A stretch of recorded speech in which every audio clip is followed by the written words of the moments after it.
उलमाए कराम ने वाज़ेह तौर पे फतह आलमगीरी उठा के पढ़े लिखा है, अगर आपको यकीन है कि सामने वाले को तबलीग करूंगा तो मेरी बात मान के बुराई को छोड़ देगा, तो वाजिब होता है कि हम उसे रोकें। लेकिन कितने ऐसे बैठे होंगे, टनाटन सुन्नी है, बीवी फिल्में देख रही है, ड्रामे देख रही है, मामूजात फुप्पीजात खालू के साथ हंस हंस के दूध वाला, गोश्त वाला, सब्जी वाला, टेलर मास्टर चल रहा है, और ये है साहब टनाटन सुन्नी। दीन की बागदौड़, इसने एक कंधे पे यहां पे सुन्नियत संभाली हुई है, एक तरफ इस्लाम संभाला हुआ है, बाहर ठेकेदार बना हुआ है। ये पता नहीं अंदर घर में क्या कर रही है बीवी, बच्चों को इल्म दीन नहीं सिखाया हुआ, साल हो गए फजर की नमाज में बीवी पड़े खराटे ले रही, खर खर, वो कोई परवाह नहीं है, सोते रहे। हम भाई रेगुलर नमाजी, हाजी साहब पहली सब में नमाज पढ़ते हैं, हाजी साहब बीवी क्या कर रही है, भाई वो मानते नहीं है, सरकश हो गई है। तो तुमने सरकशी खत्म करने के लिए कौन सा लाएमल इख्तियार किया?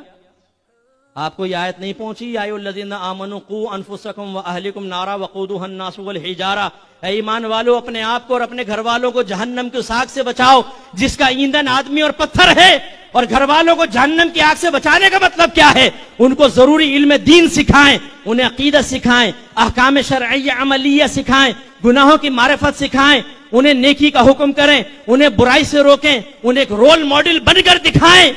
अगर आप ये काम नहीं करेंगे, मैं नहीं कहता हूं, आपके नबी ने कहा है कुल्लुकुम राइन व कुल्लुकुम मसऊलुन अन रइयतिही, तुम में से हर शख्स निगहबान है, तुम में से हर शख्स से बरोज़े क़यामत उसके मातहत के बारे में क्वेश्चन होगा। जवान बेटा पड़ा सो रहा है फजर के अंदर, बाप को शर्म नहीं आती कि उसको लात मार के उठाए? कमबख्त, अल्लाह का रिज़्क़ खाता है, पड़ा सो रहा, खराटे ले रहा है। अब कहें जी उठाएं बच्चों को, मुफ्ती साहब 4:30 बजे आया है, मस्जिद की खिदमत करके नहीं, नमाजें पढ़ के नहीं, रोजे रख के नहीं, किसी महफिल में बैठा हुआ था नहीं, कहां धाबे पे, वो कोयटा होटल पे दोस्तों के साथ बैठ के बातें कर रहा था, नाइट की ड्यूटी करके आया, बच्चा सो रहा है। जब यही बच्चा आपकी निगाहों के सामने अज़ाब कब्र में मुब्तला होगा ना, फिर हम आपसे क्वेश्चन करेंगे कि तुमने अपने बच्चों के साथ दोस्ती की थी या दुश्मनी निभाई थी? ये औलाद होगी, याद रखें मेरे जुमले।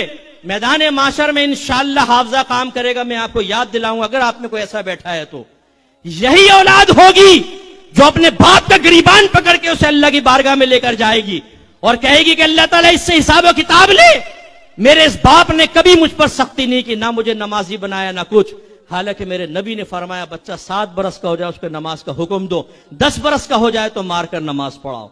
आपका अल्लाह आपसे कुरान में फरमा रहा है वअमुर अहलका बिस्सलाति वस्तबिर अलैहा ला नसअलुका रिज़्क़न नहनु नर्ज़ुकुक, अपने घर वालों को नमाज का हुक्म दे और खुद भी उस पर साबित कदम रहे। हम तुमसे रिस्क का सवाल नहीं करते, रिस्क तो हम तुम्हें अता फरमाएंगे। तो जी साहब कमा रहे हैं ना, टाइम नहीं मिलता। आपका रब क्या फरमा रहा है? रिस्क तो हमारे जिम्मे करम पर है।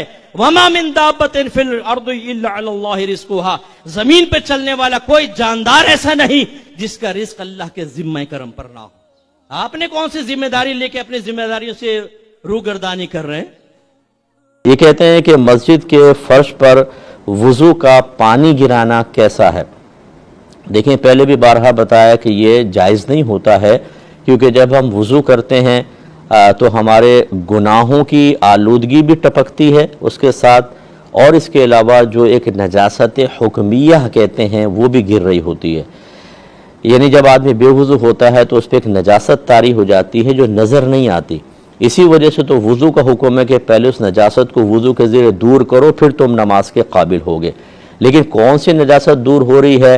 अगर अभी फ़र्ज़ कर ले, अगर मैं बेवुज़ू हूँ, वैसे मैं बावुज़ू हूँ, लेकिन अगर बेवुज़ू हूँ तो क्या नज़र आ रही है कौन सी नजासत है? अगर कोई शख्स हालत जनाबत में आपके सामने आ जाए तो फिर आपको उसके जिस्म पर ज़ाहिरी तौर पे तो कोई नापाकी नज़र नहीं आएगी, ना ऐसा है कि आप हाथ फेरेंगे तो ये जनाबत हाथ पर आ जाएगी। तो ऐसी नजासत जो नज़र नहीं आती, उसकी स्मेल नहीं होती, उसको आप देख नहीं सकते, बस शरीयत कहती है कि मान लो नजासत है, उसे कहते हैं नजासत हुक्मिया। तो जब आप वुज़ू करते हैं तो ये नजासत हुक्मिया गिर रही होती है। इसके बरक्स वाली को नजासत हकीकिया कहते हैं, जो नज़र आती है, उसकी स्मेल होती है, उसको छू सकते हैं, उसका असर दूसरे तक पहुंच सकता है, जैसे पेशाब वगैरह। तो जब आप वुज़ू करके आते हैं ना तो इसके क़तरात जो टपक रहे होते हैं, ये गुनाहों की आलूदगी भी इसके साथ होती है और नजासत हुक्मिया।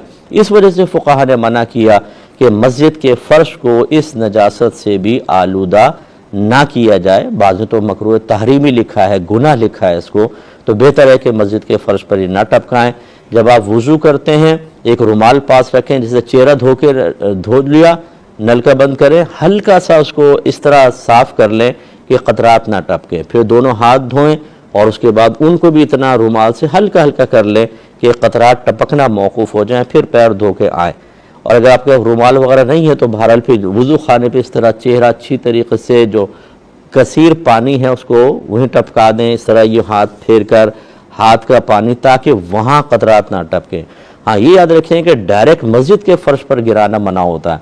अगर कारपेट या कालीन है उस पर टपकेगा तो ये बरह रास्त मस्जिद के फ़र्श पर टपकना नहीं कहलाता, इसकी गुंजाइश निकल सकती है।